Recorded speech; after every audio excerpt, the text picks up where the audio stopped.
Coming up this weekend, back in Anaheim. Anaheim 2. Cool little start they got going on for A2. And, yeah, man, it's funny that to see the West Coast rounds are only 4 this year. No Anaheim 3, no Oakland or Northern California race. And then we are going to hit on the west, on the east side, I should say, where things will change quite a bit from what I've seen over the years. 702-586-PULP. Give us a call, 702-586-PULP. We are giving away a set of Fly Racing tie-downs and a pair of 100% goggles. Thank you to Fly Racing. If you go to flyracing.com and you check out and you put PulpMX there, whether it's the Formula helmet, whether it's the Evo gear, whether it's the kinetic mesh, any of that, you can save with the code PulpMX at flyracing.com. Get direct right from Fly. So thank you to those guys for coming on board, and obviously with Cooper Webb getting to unbox last weekend in Fly. Pretty cool deal for those guys in a 450 podium, right?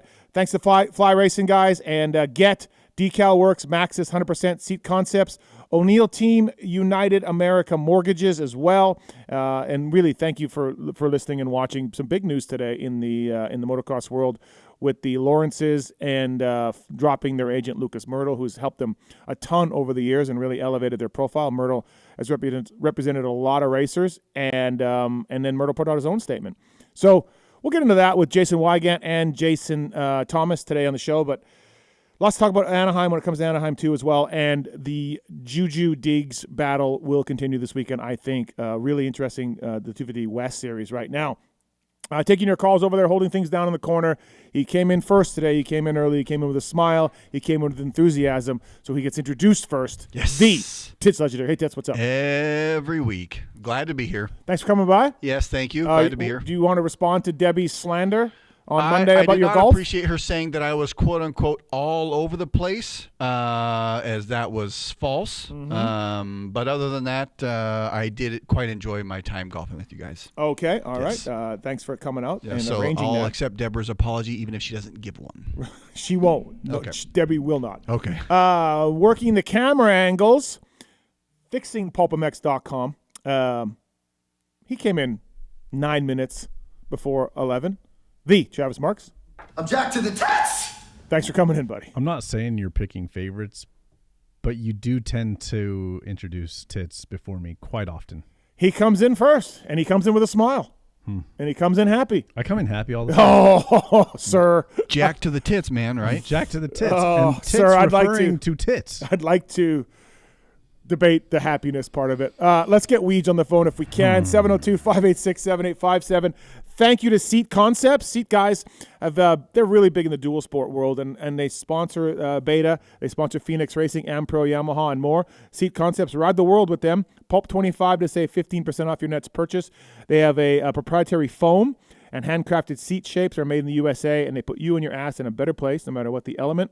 And they got complete seats. That's really what shines, where these guys at Seat Concept shines, is complete seats. And if you use the code PULP25, you can save. So thank you to those guys. And also 100%. I went to their headquarters last week on Friday. Really impressive. Jet Lawrence, Cooper Webb, Chance Hymas, Tom Vial. 100% code PULP30 to save at 100% directly. And as a San Diego-based company, 100% has always been synonymous with motocross. Americana has been linked to many iconic moments.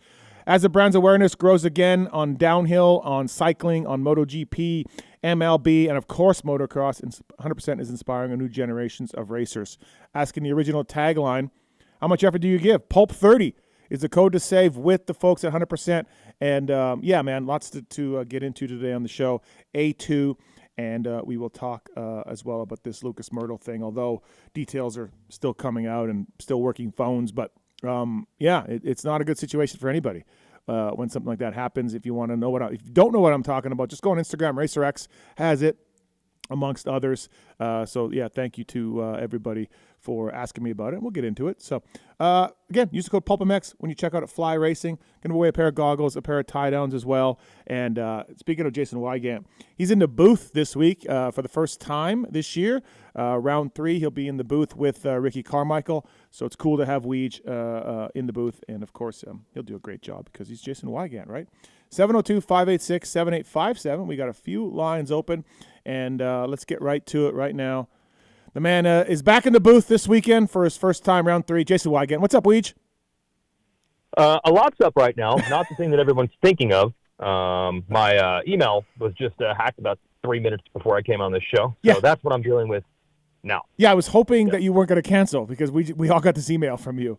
I mean, yeah, I probably should, but Really, I mean, what are you going to do, man? I'm gonna leave you in the ditch. I can't do that. Well, maybe, hey, Tits, see if we can get JT on a little early, and we can let Weege go because there's a lot of things going on today. Yeah, a lot of things going on today. Let's talk back in the booth. You stoked about that? Working with RC, obviously, and you did pre and post show round one, but this is the booth. Yes. So back, and I'll be doing Glendale 2 in a row. Lee Diffie going down to Daytona for the Rolex 24. So I'm pumped. Yeah, it's really good. Yep. Yep. Hey, yeah, and you're doing Glendale, which is Triple Crown too. Always fun. I think it's Triple Crown. And I think some people are confused because Anaheim 2 was the Triple Crown last year. So I don't know, maybe some people are thinking it's Triple Crown, but last year Anaheim 1 was round 4. So it's always round 4, I guess, is the way that works. Hey, so obviously we'll talk Anaheim 2 here, but the big news today, Lawrence Camp putting out a statement, Wasserman Agency putting out a statement. They've let Lucas Mirtl go. Lawrences are saying, there are some improprieties with their business end of things. And then Lucas put out a statement on his Instagram saying, he's innocent and he looked forward to defending this. First of all, the backstory is Lucas Mirtl brought the Lawrences to Geico way back in the day and said, hey, you got to take a look at these guys. They were in Europe. Jet was EMX. Hunter was MX2. And they kind of, obviously they're all Australian. Really cool story. And the Lawrences are here and they're taking over America and they've won all these titles and really trying to grow their brand. And it's worked. And Mirtl's thought outside the box a lot with some things. And now it's all crashing down. And obviously we're in America where you're innocent until proven guilty. But this is big, Weege, behind the scenes. And this is big not only for the Lawrences and Lucas Mirtl, but for all the riders that Mirtl represents, which is a shit ton. Tom Vial and Chance Hymas and Masterpool and so on and so forth. Yeah. I mean, I have to always, I've given Mertz credit for this on TV, to his face, everything. He really did discover them. He is as much a part of their success over here, I think, as anyone, except maybe the riders themselves, maybe their parents, but I mean, he's a huge part. I will always say that the very first time I ever heard Jet Lawrence's name was Mertz telling me how awesome he was. This is at Redbud, probably 2 years before he even came to the United States. Hunter, we did know, I mean, he had a factory Suzuki ride in MX2 and had started to have some good rides, but this is before he was probably, for Hunter, for Americans, probably busted out toward the end of that season, the Nations that year, et cetera, et cetera. It was, Mertz was on the uptake of this. And I think a lot of people probably think, well, that's because maybe he was ahead because they're Australians and he's Australian, but he was living in America at the time. He was just watching. He was one of the few agents that was watching, outside the podium of MX2 and watching EMX races, and he picked it up. So credit to him. As for this, I can tell you the truth. I did not know this was coming at all. I did not hear anything about this until I saw the Lewis Phillips tweet with the statement. I had no idea that any of this was going on. Yeah, me neither. Didn't know there was any. Talked to Lucas at the Honda truck last weekend, in San Diego. Wow. So there was, zero animosity or zero thoughts of anything going sideways between Mirtl and Lawrence's, and I'm sure more will come out. But I will, and again, innocent until proven guilty, but Wasserman Agency putting out their statement is almost more powerful than the Lawrence's statement. Wasserman is a massive billion-dollar agency with agents that represent anybody and anyone in pro sports. And, they came out and said this, and they're heavily protected with lawyers and accountants and so on and so forth. That, to me, is a bigger statement than even the Lawrence is saying, hey, this is happening. Yes, I agree that this is like, I mean, this statement reads very vetted by lawyers, even the one from the Lawrences, and then obviously more so the one from the company. I think that might be the one perspective that not everybody understands. I mean, Wasserman is one of the biggest agencies in the world. So this is not, just something working in the backyard out of a shed. This is a very, very sophisticated operation. So I would imagine that this has been very carefully put together if they're going to take this step. Yeah, absolutely. So, we'll do some digging around and see what we can find, but I'm sure neither side's going to talk, and it's unfortunate. It's just unfortunate, for all the reasons that you said that it's come to this where, and then, the business end of things, and the Lawrence's VIP was a big Mirtl production, and that's all part of. I don't even know how they all begin to untie all of this, and how things go forward from here. That's for sure. But Jacob Hayes, who's worked underneath Mirtl for a long time, a pro racer, arena cross champ. As the thing says, Travis Clark is going to take over too. Travis has been at WMG forever, and with Hayes in there, so that's going forward. That's who's going to manage the Lawrences. Yeah, and hey, he credit to him. Some people might not even realize Jacob Hayes was doing this. He was actually a client of Mirtl as a racer towards the end of his racing career, and Mirtl has so many other riders, like you said. He needed some help, so having Jacob as like a right-hand man was working out awesome. And now Jacob Hayes finds himself representing probably the two biggest clients in the sport. So not bad for an ex-pro. Yeah. That's how you land on your feet when your racing days are over. Yeah. So, it's a shame it's got to come to this. And, Mertz is a friend, so I'm not going to dance on his grave or you don't even know if there is a grave to dance on per se. But, yeah, it sucks. The whole thing sucks. Sucks for the Lawrences, sucks for Mirtl, and I guess we'll find out more as the days go on. So, fly racing Moto 60. Yeah, it's not going to affect. I don't think it's going to affect their racing this weekend. And I believe Jet. I don't know why we still haven't heard this, but I believe he's already re-upped with a new Honda deal. Been hearing about this for months. So I think that part is already buttoned up. Yeah, I think they did a 5-year deal or something. I heard. That's what I'd heard, but man, I thought it was going to come out toward the end of 2024, and here we are in 2025. So I don't think it's short term. Yeah, going to mess up anything that's noticeable on the outside. But bummer deal for sure. Obviously, we saw going to Anaheim too. Obviously, we saw that massive improvement from Jet. Were you surprised? Like, obviously, bike setup was a thing in Anaheim, and he kind of just rode around after the crash, and he got 12th, and it didn't look like there was that much intensity, and he was like, "Hey, I'm this is as good as I'm going to get." And we saw San Diego and how great that was, even though Eli Tomac, was greater. Are you surprised they stayed west? Are you surprised with the gains they made in 1 week? Because I am. I was. Yes and no. I will say that the results at Anaheim obviously could have been better. There were other things. It's not that they rode 11th and 12th then. They both crashed. However, I will say they both crashed in the exact same area of the track. I think they were struggling in the whoops, which led to them going down in the sand.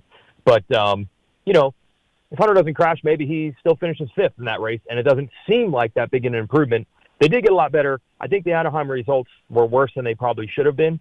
But, yes, I thought this would be a 4 to 5 week process, as it often is at the beginning of the year. This is totally normal. We've seen it a million times.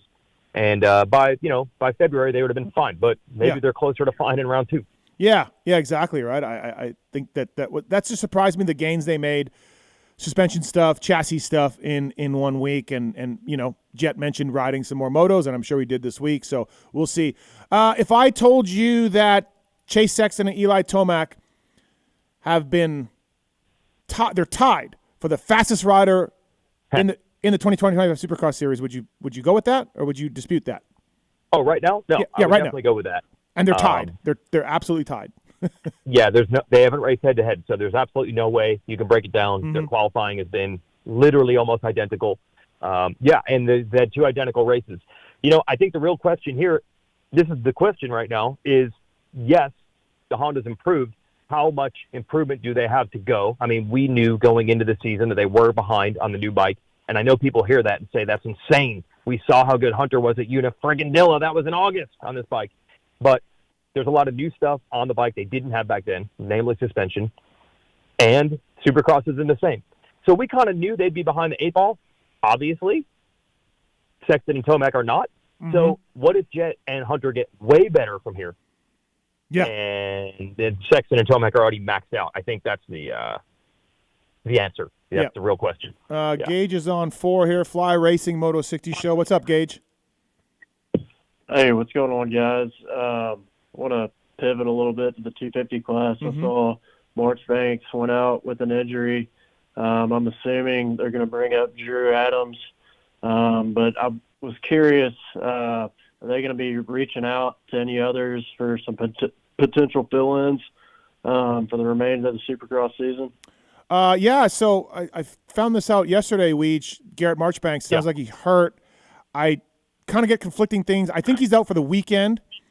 I was told it was going to be a big injury. I think and I'm not sure about that right now. That may have not be totally true. It might just be a weekend thing. So, Gage, I think let's wait and see about reaching out to somebody else right now. But it was funny how many Hunter Yoder things I got in my text and on social media. But it's like he's got a team. He gets paid. So I don't really know how that works.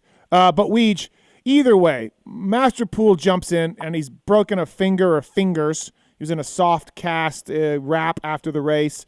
And now we have Marchbanks, who's, from what I gather, will be out for the weekend. This is unbelievable. It is unbelievable. You think how close they were to winning both titles last year, and you're like, well, oh, man, that's just unbelievable bad luck. They're definitely on the right path.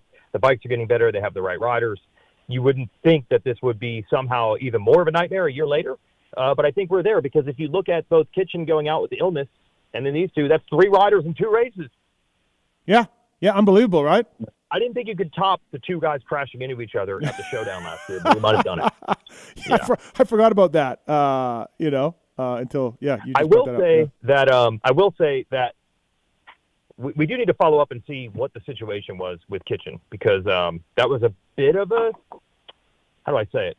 It was a bit of a risk to say he can't grind out any points. We're giving up on this. Now, Deegan's not crushing it like expected. Credit to Beaumer, who's riding great, but you can't count on, him having, super spectacular, consistent rides all year. You just don't know. Mm-hmm. Maybe if Kitchen had stayed in it and got 15th at round 1, you never know. Yeah, really. Thanks, Gage. Thanks for the call, man. Appreciate it. Absolutely unbelievable for Mitch Payton's squad. And, the Masterpool thing, and I'm not blaming Ty, crashes happen at Supercross, but just, hey, Ty, jump into Supercross. Don't worry about anything. Just get some top 10s and can't do that either, Yeah, and I hate judging anything on a small sample size, but, he ended up misjudging a rhythm lane, which kind of, when you think of, someone struggling with Supercross, that would be one of the tells. Yeah, one of the telltale signs. Yeah, absolutely. All right, Weege, we got JT on, so you can go fix your email. But I do want to ask you. One more. Yep. Biggest surprise of the series, the one thing that either class, and you can't say the Mertz thing. So biggest surprise, because I think the Mertz thing is the biggest surprise right now. But what do you got? I'll go in. I gotta hop off here. No, my biggest surprise has got to be. It's honestly got to be Deegan. Maybe the 250 in general, how well Beaumer's riding. But Deegan, look, he's 1 start away from winning, and it's all over. But no one had him going 5-3 in the first 2 races, I don't think. Yep. No, I agree. I think you're right. All right, buddy. Thank you for the time. We'll see you this weekend, all right? Cool. Yep. All right, see ya. That's Jason Weigandt, everybody. Thank you to the folks at DecalWorks. Pulp25 is the code to say at DecalWorks, decalmx.com. Love these guys. Red Bull, KTM, Husqvarna, off-road as well. And so if you go to decalmx.com, punch in the code PulpMX25, you can save on your graphic order. They can custom make you anything you want. Put any logos that you want on it. Make some cool numbers. All of that stuff. Thank you to the folks at DecalWorks. And also thank you to the folks at Get and Athena. They just announced, obviously, the Triumph guys have been partnering with the guys from Get this year. Honda HRC. They're fully Get out right now. Get it out. Something like that. I think there's a slogan in there somewhere. Nobody knows. I'm going to try to sell it to Truman.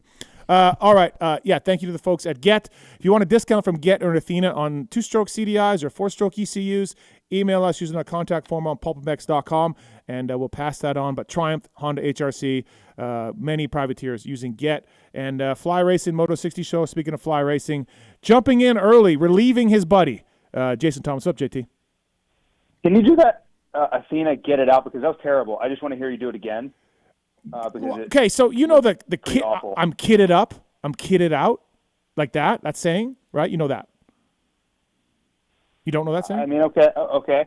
So I'm get it out. I'm get it up. I don't know. It's not really working. I guess. Yeah. I don't think so. I guess maybe if you went like Kramer, like giddy up, but I don't.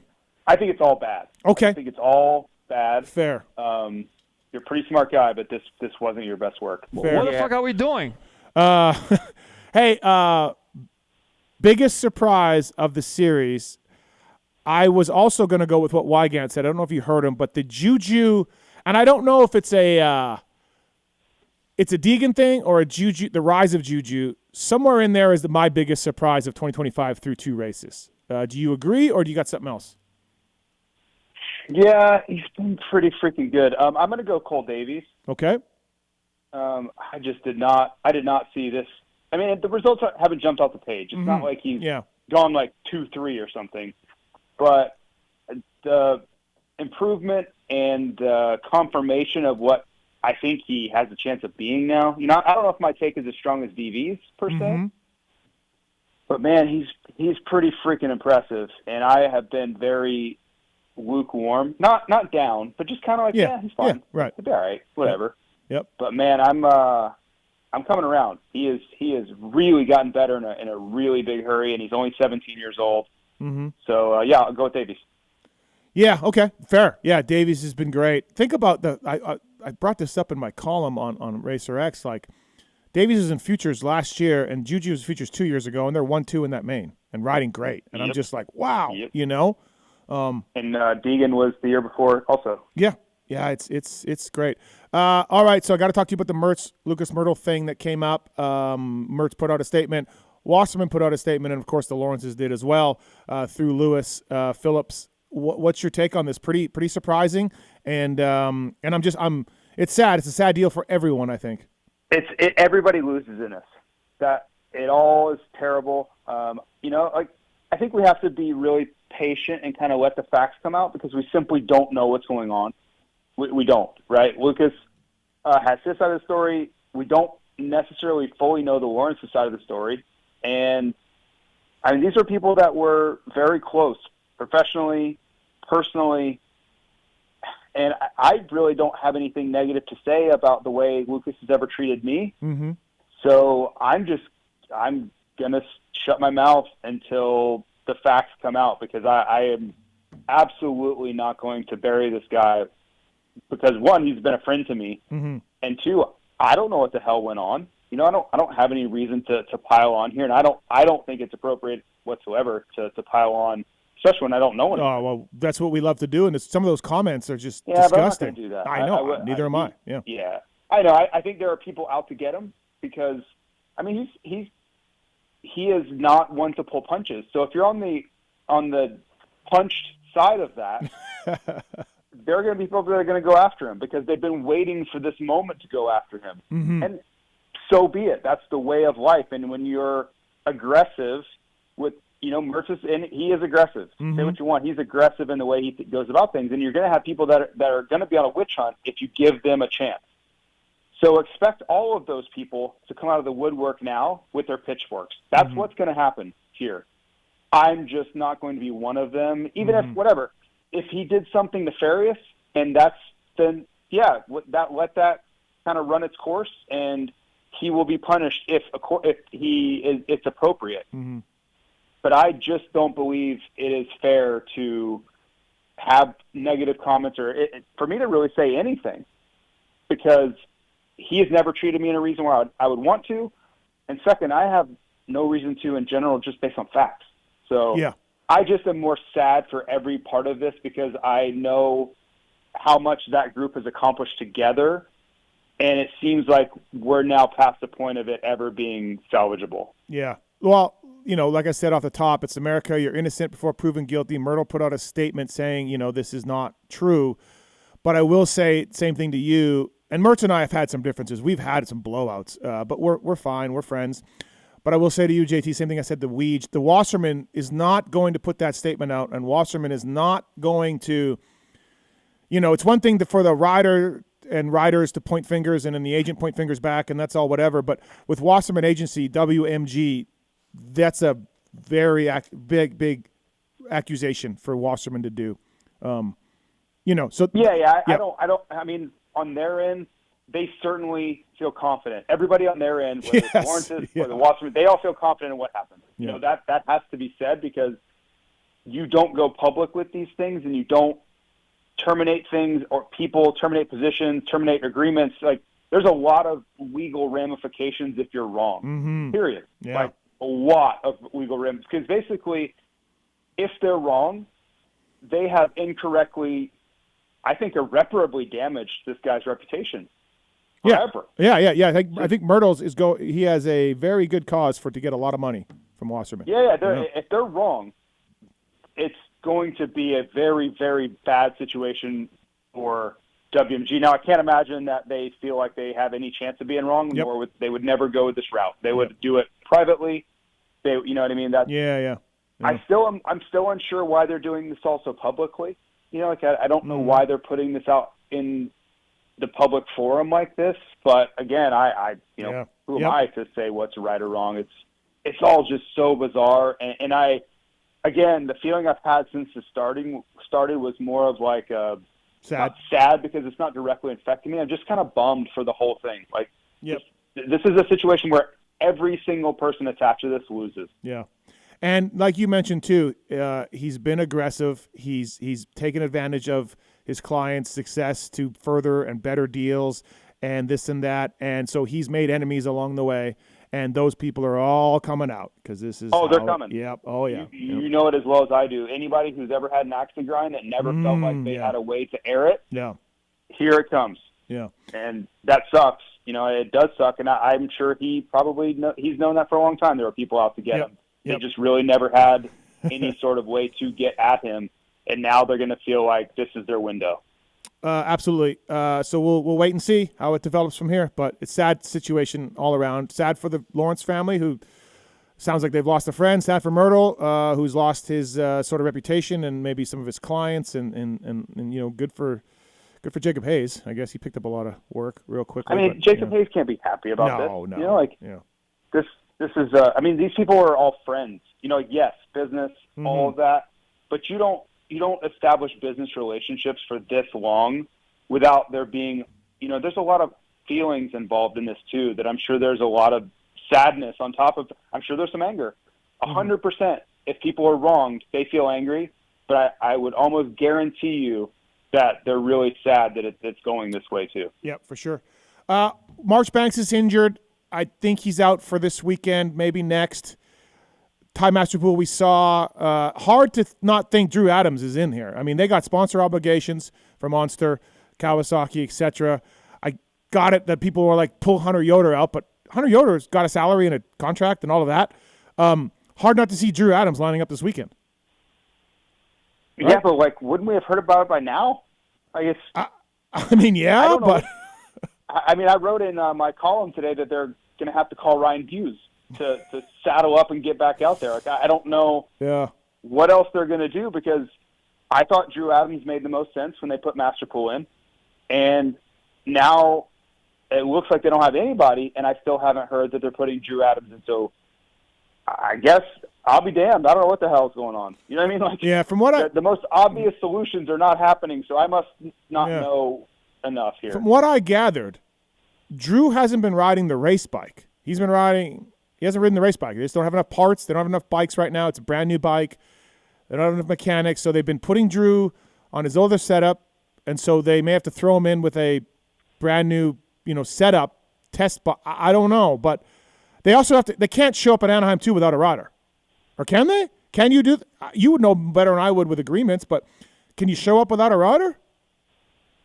I mean, in our deal, well, I'll start with this. Any deal is only subject to the person enforcing it. Yeah. So if Mitch Covington or Dave Gallen, whoever the person that would be the executor of that deal, if they're like, nah, man, we get it. Like, you're doing everything you possibly can, and it's going horrifically wrong, it's up to them. Yeah. You know what I mean? Like, they don't have to enforce anything. Like, it's like an injury clause. We've had injury clauses in fly racing contracts for years, and like, it's not that we ever wouldn't, but I mean, we didn't for years ever enforce one. So I don't know. It's in there to protect you, but if you don't want to use it, then whatever. Yeah, Red Dog's Thor contract injury clause never ever got enforced, and then he got O'Neill, and they on that fifth race that he missed, they started taking money. He was like, "What the hell?" Yeah. I think I had a Thor one, and it was every month you missed was 8% off your deal. Which is, it's just basic math. Right. But yeah. Right. Yeah. Timmy was like, I didn't think they were really going to do that. It's like, yeah, man, O'Neill, you signed it, and O'Neill's going to do that, you know. So Yeah, it's just something. It's a professional policy thing. Like some people are like, no, that's our guy. Why are we going to punish our guy? You think he wants to be hurt? And other people are like, no, we need to claw that budget back so we can use those funds elsewhere to promote the brand. You signed this agreeing to those terms. So if you didn't want those, I don't know. There's that whole thing. Yeah, I do get it because you're like, hey, this is our whole budget, right? And if he's not going to be able to advertise for us, we got to do something else. We got to run print ads. We got to advertise somewhere. It's not that we want to punish him, but the brand's got to go on. Yeah. No, tough deal. Yeah, I mean, look, you guys had Trey Kennard, and he missed a ton of races for you, right? And I'm sure Craig Shoemaker, the owner at the time, loved Trey. Everybody loved Trey. He did so much for your brand. But at some point, you're like, holy crap, Trey missed a lot of races. So it's tough situation. I would also say that's the benefit of having like a single ownership situation, because if the owner's like, it's fine. Yeah. It's truly fine, but like a corporate environment, it's not as forgiving sometimes. I'll say that. Yeah, for sure. By the way, Anaheim 2 live show tomorrow night down in Costa Mesa. Tickets are available on pulpmx.com. We got Phil, we got RV, JT, Weege, Kiefer. It's going to be a great time. So it is going to be awesome. Limited seating on there. Come check that out. And then we are supposed to film something tomorrow morning that we won't give it away, but I think people will find it interesting, and maybe it's going to be hilarious. Maybe a little eye-opening too. Maybe a little eye-opening. Maybe I get a little more respect. For you, no, it's going to be eye-opening for you is what it's going to be. Maybe I get a little more respect after the day is over. I do not believe so, but Godspeed to you, sir. I believe so. So I know you do. Okay. If there's anything I believe in this earth, it is that you are wildly, inappropriately confident in your skills. Nope. Okay, well, we won't give it away any more than that. Fly Racing Moto 60 show? It's Dan. Dan, what's up, man? How are you? Hey, Steve. Just wanted to inform you. I know Davey Millsaps is trying to claim the last Arai rider to be a winner, but yeah, I think he's wrong there. Our own Troll Train, 2020 Loretta Lynn's 2, Moto 2. Oh, okay. He's the last. Right. He's the last winner in Arai. So I know JT likes to disrespect the Troll Train, but yep. I Yes, think he he does. deserves a little respect for that. All right, good to know. Troll Train setting standards. Love it. Love to see it. That's it. Thank you, man. Appreciate it. Thanks. Thank you. See ya. Thanks. What's that? What's that? JT, what? I'm being falsely accused, and I'm glad you didn't give that guy a prize because I wouldn't have ever shipped it. Zach wants to talk about Ducati. What's up, Zach? Thanks for calling a Fly Racing Moto 60 show. Yeah, this is great that JT's on too, because I'd like him to weigh in if possible. I want to know your thoughts on when Ducati does decide to go racing in North America with their efforts on the willingness of two A-level guys that are later in their career being willing to try to learn an entirely new platform and essentially go out, of their professional racing days on that sort of legacy, if it goes good or bad. Yeah, Zach, they want to race this summer. If they can homologate the bikes, Caroli will race some nationals is the plan. If it can all come together. That's not for sure, but that's what they want to do. And then did you listen to Pulp Show Monday? I did, yeah. I'm kind of referring to what Phil was talking to Barsha about. Like, man, do you really want to go out like that if it goes sideways? Yeah, so that's JT. Just to recap, Barsha, we were making jokes about the Desmo valve train revving to, 28,000 and how it's perfect for Bam Bam. But then Phil actually asked Barsha, like, would you want to go to a brand new manufacturer with all the problems, good and bad, and setup stuff and all of that? And Barsha kind of played it off a little bit. But JT, you've been a racer, and look. If I talked about this on the Daniel Blair show, like, to me, riders 1A and 1B to go to Ducati are Kenny and Barsha and/or one of them. But there is that situation, JT, that Phil mentioned, going to something new. Yeah, I think it's always going to. Well, I say always. I think guys in the sunset of their career to go to a brand that has the reputation Ducati is. I think it's not a bad deal. Like, I think it's pretty attractive. The number one thing, though, I think would decide all of this is those guys will ride the bike first and then make a decision. And if they ride it and they're like, man, we're nowhere close, I don't think you'll see them go there to suffer through that. But if the bike's pretty reasonable, like look at how good the Triumph has been right away. If it's something like that, I don't think it's a bad gig. Because they can transition into long-term testing roles or advisory stuff, or be a part of the brand for the long term. There's a lot of post-career opportunities if you get tied in with the brand early on. And also, too, Zach, Ziggy from Factory Connection, Rick Zielfelder, is heavily involved in that program with Troy Lee and Ducati. Him and Bam obviously go way back, like literally from the same state area of growing up. And like Ziggy would not tell Bam to even try the bike, if he felt like they weren't close or like if it wasn't going to work, or you know what I mean? Like Ziggy's the guy that's going to be selling riders on like, this thing's good. We are organized, blah, blah, blah.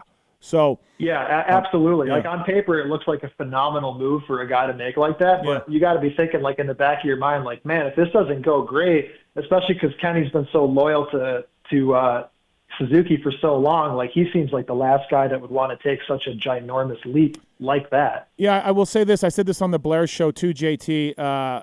And when it comes to Troy Lee, Ducati, obviously Troy Lee makes their own gear, but I know for sure that when TLD Gas was talking to Chase about jumping over there after Honda, him wearing Alpine Stars was not an issue. Troy was, yep, that's fine if we can make it work. And then KTM stepped in and was like, no, we're taking him. We're going to talk to him, blah, blah, blah.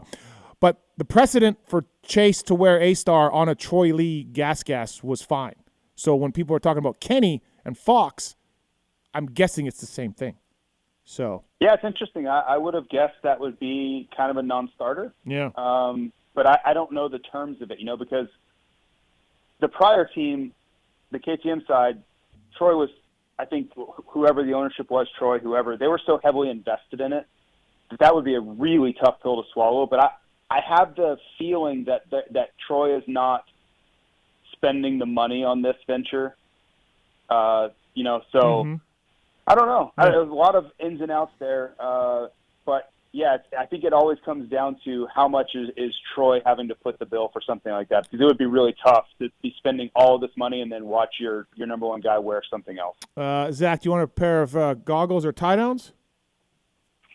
Oh, man, I would love a set of goggles. That sounds great. All right, stay on hold. Thanks for calling the Fly Race and Moto 60 show. We'll get you those goggles.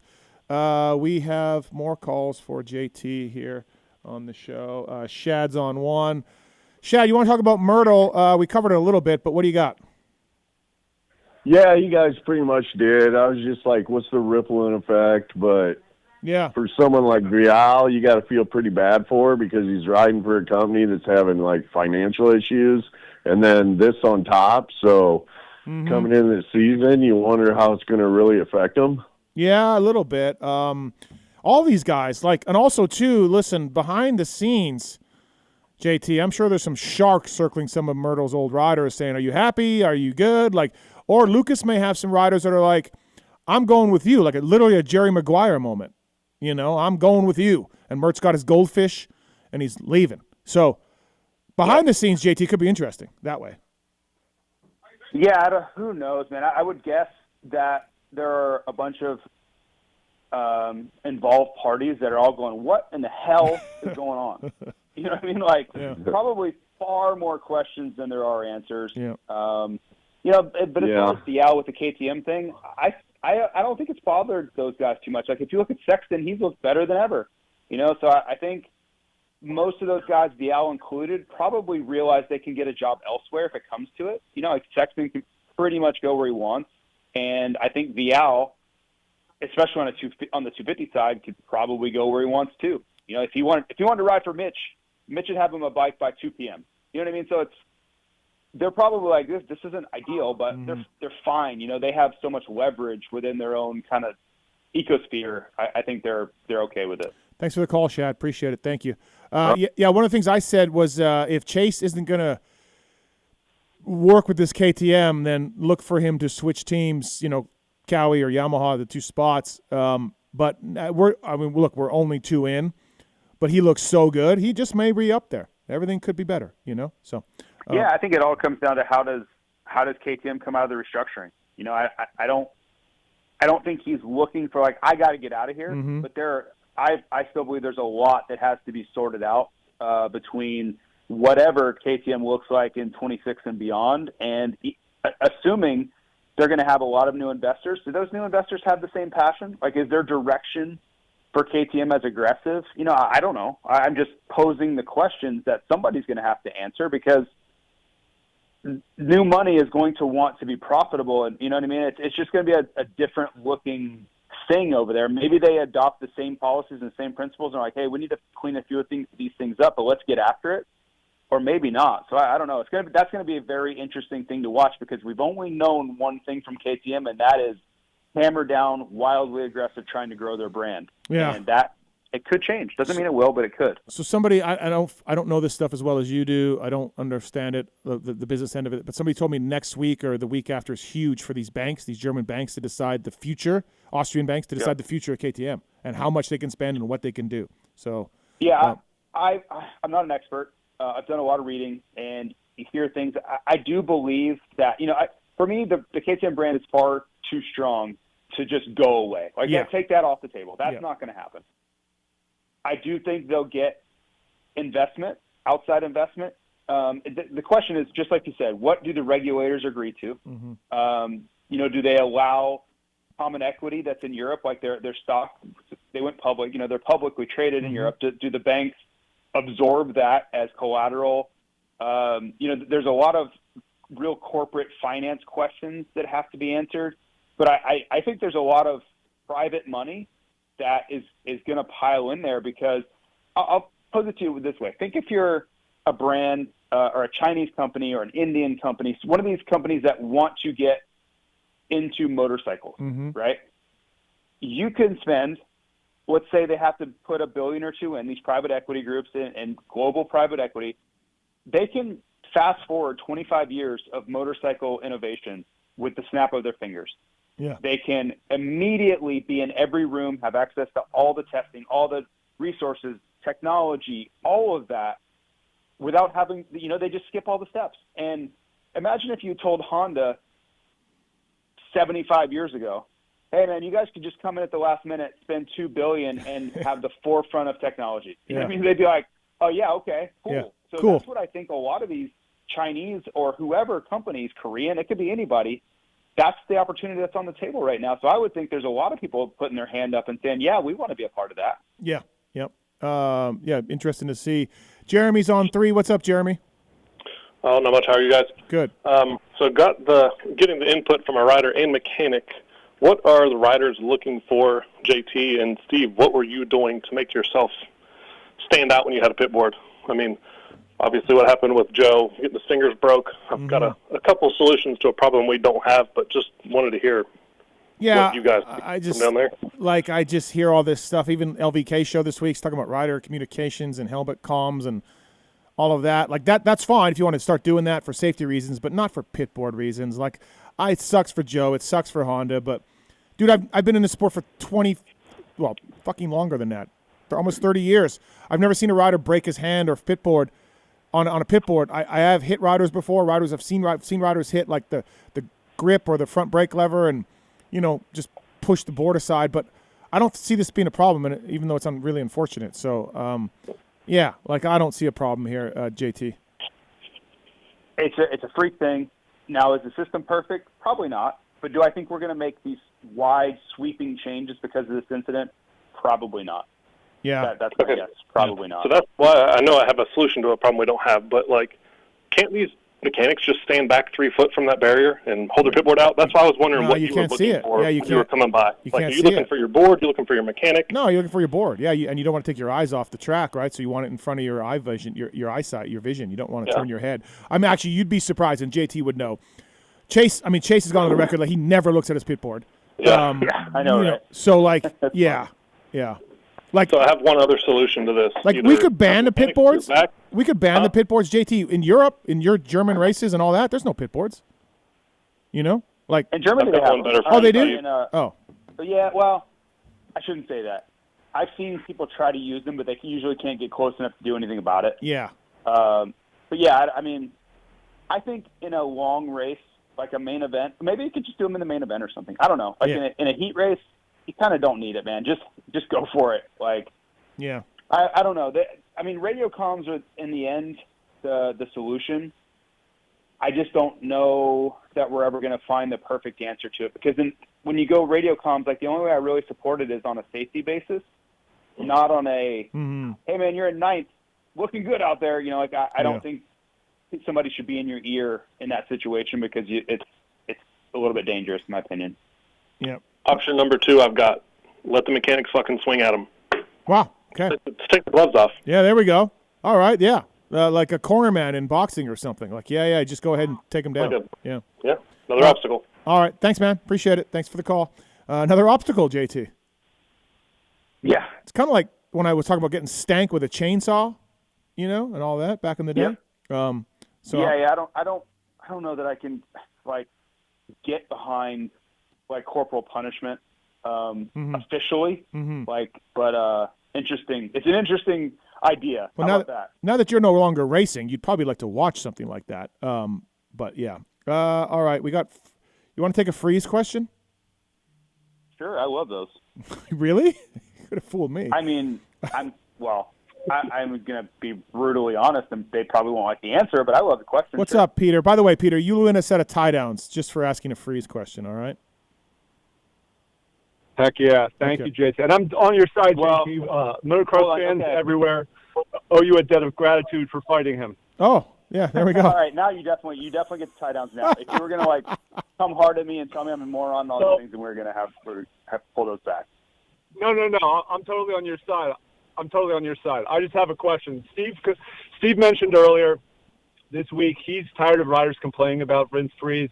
It seems like there's a couple options if you're a team manager to tell your rider or the strategy for riders to take. One is you play Switzerland and try to avoid him. That's what most riders seem like they're doing. 2, you can kind of go all out and go Weston Pike or Jason Thomas and go to war with him. Or 3, the Democratic route, and I guess lobby the AMA, which I don't know. I have no knowledge of what riders do or don't have tried with that. But if you guys are team managers, what are you advising your riders, and why aren't more riders going after him? It's only a problem when it's a problem, but when it is a problem, it's a huge problem. He's a huge problem. So what are you guys' thoughts on that? JT? So I think most riders are just trying to avoid him at all costs. Everybody out there, regardless of where they're at, the factory guys, I want to say everybody's out there trying to make a living. The factory guys are, for lack of a better word, they're getting rich, so it's a little bit different. But the other guys are trying to make a living. They're trying to pay their bills and have a career doing this. The things that happen with Vince all get in the way of that. He either takes you out and you don't make any money, or he slows you down and you make less money, or you get into some altercation, you make less money. If you're lapping him, he almost costs you winning the race. It's all bad. Like there's really no upside. There's no incentive to engaging with Vince at all, like zero. So I think most people realize that, and they're just like, I just want this guy to leave me alone. Like, get away from me, dude. I don't want to race against you. I don't want to deal with you. I don't even want to see you, man. Like, I think that's how most people approach it. Unfortunately, so they're not looking for a problem. I know I was, and I just wanted to stay away from the freaking guy because there was no upside, like literally zero upside to having the guy anywhere near me. And I think that usually it only takes you a couple of run-ins to realize that with him. Yeah, it's just one of those. Like, I didn't have a problem with the Benny Bloss pass per se, but there was a question of like why, because there's a chance he goes down there, right? And like why? You're both in qualifying spots, I believe. Yeah, but the lapping thing was again inexcusable, and I know we got called into the AMA truck, and maybe nothing will happen. But at this point, I think Vince is like, hey, everybody hates me. Watch this, and he's just gonna continue to do that. Right. That's all. All right, stay on hold. We'll get you those. Seems like there's just no repercussions. Well, what he does. He actually got suspended for a race a few years back. I mean, the problem is a lot of times with these rulings and these penalties is the AMA person changes, and now things sort of reset, or the rules change and things sort of reset, and you don't have any past precedents because he got punished under a different set of rules, and now we're starting again, and now there's the probation and the double secret super probation and shit like that, right? It doesn't matter. He doesn't care about any of that. Like he doesn't care about punishment or getting called to the truck. You know what I mean? Like, well, and Genova's part of the issue. I guarantee you, Genova loves it. Oh, no, it's enabling. You know, like it's for sure enabling. Yeah. Imagine if you were on any other team and you were getting in trouble that much and doing those things. Like there would be repercussions internally. You know, and there's none of that that goes on. It's just at this point he probably just gives the biggest eye roll of all time when he has to go to the AMA truck. Yeah, for sure. All right, Peter, go ahead. All right, stay on hold. We'll get you the tie downs. Fly Racing Moto 60 Show, code PulpMX when you check out at Fly Racing. Fly Racing getting their first podium with Cooper Webb this weekend. JT, probably been a while since you got a 450 podium, right? Maybe for me? For Fly Racing. Yeah. Coop came through for us. I'm trying to think of the last one. Who would it have been? Might have been Zacho. Really that long ago? It had to be before then, right? Probably depressing to think about, but Dino didn't get one in the mud. Not with us. No, he got one, but not with us. Right. Well, I don't know, man. I don't want to dwell on it too much. I'm going to get sad. Okay, all right. Well, Cooper Webb, podium guy, flyracing.com, Fly Racing Moto 60 Show. O'Neill Team, United American Mortgage. They've helped countless riders and industry people with mortgage financing. I mean, Craig's a buddy of Dean Wilson, so if you did a loan for Dino, speaking of that, you know he must have great rates because Dean's maybe the cheapest human out there. Weege and Dean. Yeah, Weege and Dean are well, no, Phil's already clarified that he spends good money on like Whole Foods and stuff, which Weege will never do. You're right. Right, yeah. All right, whether you're considering refinancing, consolidating debts, preparing to purchase a home, O'Neill Team are here to guide you through the mortgage process. Again, industry guy, O'NeillTeamHomeLending.com for more information. MLS number 1942 as well. So please check that out. Thanks to Craig. He was at the 100% party as well on Friday night. So thanks to folks at 100%. Pulp 30 is the code to save with those guys. Maxxis Tires involved as well. Maxxis.com for more information. Hunter Yoder. Again, JT, pulling starts on his Maxxis Tires. And like if you look at the group, I don't know where you put Cody. I put Cody Schock's Club MX team on the same level as PRMX. That probably will get one of them mad. Really? If they heard this. Oh, wow. Okay. Okay, so you don't? Okay. I personally don't know. So I think clubs a level up from that. All right, so then Hunter Yoder putting in the top 10s with PRMX on Maxxis Tires is the top privateer or the top. Incredibly impressive. Right. Period. Okay. Full stop. Right. All right, we have some more calls. Kyle's on 3, wants to talk some contracts. What's up, Kyle? What's your question for JT? Hey, what's up, guys? So my question is, with all of the parity coming up in the 450 class this year, and I'm sure probably the year after that, what 250 rider do y'all think would kind of like benefit the least from winning a championship this year and kind of being forced to move up with all of these changes coming up? Benefit? What do you mean benefit the least? Winning a championship's not going to guarantee them a 450 contract. Oh, I don't think there's anybody like that. Because I think Moto, or go ahead, JT. I think Deegan would benefit the least because I think he's getting whatever he wants pretty much anyway. Mm-hmm. Okay. Like he wants it for his own check the box and money and confirmation and all those things, but he's getting a factory 450 ride as soon as he decides where he wants to go. It's been a rough couple of weeks, don't get me wrong, but I don't think anybody's been deterred, one way or another. That kid's going to probably the team he wants to be on. The funny thing is I think that the options for where he goes are getting kind of narrow because, I definitely won't be a Honda. Who knows what KTM's doing? I don't think he'll be wearing a Red Bull helmet. There's these parameters where it's kind of narrowing where he'll go. Yeah, I think Deegs and Monster are born for each other, and that's how it's going to go. And that's a big part of it. Yeah. So Kyle, I think that's true. Kyle, I don't know. Yeah, I don't really get the question Is totally. he saying like if Masterpool won 250 West, would that not ensure a 450 contract? It's probably true. Like somebody or that. like Shimoda maybe. That's kind of derailed now with this whole hand thing. But if he managed to win this, I don't think he's got a spot on 450 with Honda with the Lawrence brothers. With all this other parity and guys staying longer, I don't know if there'd be like a spot on a premier team for him or like a Juju if he managed to win, like something like that. What do y'all think that like winning a championship for one of those guys, like they're going to get a ride somewhere? Yeah, I think you get a ride, man. You really do. But thanks, Kyle. Yeah, thank you for the call. Appreciate it. I don't think anybody on the West is going to move up for 26 anyway. Mm-hmm. I think everybody in West at the front is going to be on the 250 and Supercross again, including Deegan, including all those guys, Shimoda. The Kitchen. East is where it gets really interesting. Kitchen. There's a bunch of guys over there that want to move up. Lucio is on one. He said, would Phil considering being a fill-in rider for PC? I don't know, but all my group texts with Phil in it were for sure telling him to call Mitch. So, speaking of that, Enzo Lopes is making his debut for the Bar X Yamaha Fly Racing guys this weekend. So that'd be interesting to see Enzo back. JT, he's really good. He's a great rider. Obviously had some issues the last few years, but hoping the best for him. Yeah, I mean, think about how long it's been since we saw him kind of like all the star stuff that went on, all these things, and he's finally making his debut. Like, it's wild how long it's been since we thought he was going to kind of show up and be a guy. Because he was a guy in WSX. Like, he was pretty damn good. He was. All right, let's talk A2 real quickly. We haven't done much of that. Track thoughts, JT. Watching the track walk, the start's interesting again. What's your thoughts on A2?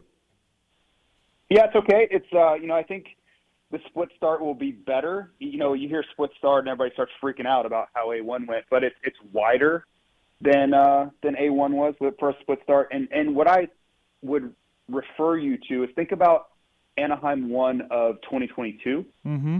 That's what this start will be. Kind of tabletop in the middle, but no real big problems. It's a really pretty wide first corner. The guys on the outside will have a legitimate chance at a good start, so that's good also. And then really the rest of the track's fairly straightforward. I think the only other real notable aspect of it is back-to-back loop section. Mm-hmm. And I am hearing they're going to kind of prepare each set a little bit differently and see what comes of that. Like how do they shape up? How do they form? Are there more issues in one set than the other? So we'll kind of have to watch and see how that all plays out. But anytime you have back-to-back loops, it's a pretty big ask on the riders. Steamrolling. They're going to steamroll one set. Well, I did hear that. I just don't know how much is public or shareable, but that's what you do. I don't have to worry about it. If you do it, then I'm not really care. Yeah, so I was talking to Mike Mewey and some Dirtworks guys about the steamrolling in Paris, right? It's famous for that. The Bercy guys, Paris, do that. Yes. And Germany's the same. Yeah. And the Dirtworks guys, honestly, they didn't think it would really work. Too many bikes, chewed up. But hey, I think Mewey, to his credit, is like, let's try this. Let's see how this goes. And so it'd be interesting to see. Yeah, I'm not sure it'll work, but yeah, let's try something. Well, I don't think we have anything so great that we can't take a chance. You know what I mean? We don't have anything so awesome. They're like, well, we don't want to screw this up because this is perfect. Yeah. So why not? We got the rubber whoops. Remember? We can do those. Was it rubber? What were those things made out of? Where at? Chiz. We had telephone poles at Daytona. Yeah, no. Chiz was on his social media last year. Chiz was blasting through some homemade rubber whoops. Was it rubber? Do you guys, Marks, am I crazy? I don't remember this at all. Okay. All right. I do remember seeing this. Okay. But I don't know I'm glad JT remembers, so I'm not crazy. Yes, there was some sort of like rubber whoops. Somebody tagged me in social. Seen concrete ones? Maybe. Yeah, I've seen concrete ones from back in Oh the my day. gosh, those guys are nuts. Like, Yeah. Can you imagine? Okay, Fly Racing Moto 60 show. Who wins A2? I put Jed in my column. I have so little conviction in that. It's almost incredible how unsure I am of this. It's like the waffle of all waffle, but I will say Jet. What about the other class? 250, I think Deegan finally gets it done. It's time. Yeah. The way he was so downtrodden last week, I think it's kind of finally hit home that like he's got to get it together here. So I'll go with chalk. As they would say in the sports betting world, I'll go Jet and Deegan. I will go with the same. I think Deegs does get it done, but if he doesn't, it could be panic button time. Think so, yeah. I mean, if he throws up another fifth or something and Juju wins again, I agree with you. Yeah. But I just think he's too good to just keep fumbling the ball here. I'm with you.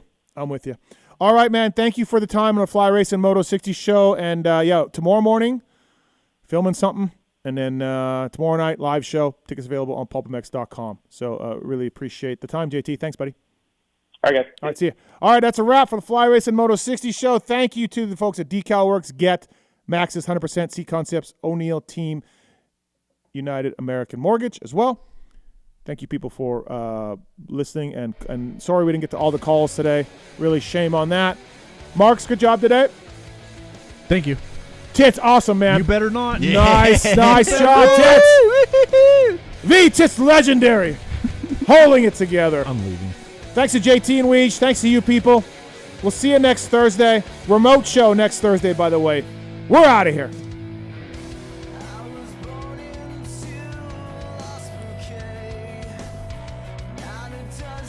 Remote show this coming Thursday.